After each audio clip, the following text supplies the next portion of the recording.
Taob ngayon sa Boracay. Naglakad ang mga persons. Grabe oh. Ayan. Abot na yung mga restaurant dito sa tubig. Kasi taob ngayong gabi eh. Pero sobrang linaw pa rin ng tubig tsaka ano, yung buhangin, white sand.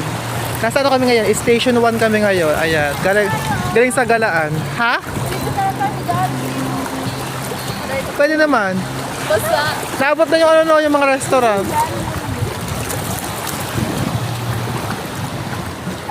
Ay! Ano pa rin ng tubig? Ang linaw. Malalim dyan! Malalim! Hala! Sa kabila ay highway na. Uwi na kami. Uwi, ana. Ay, tama na.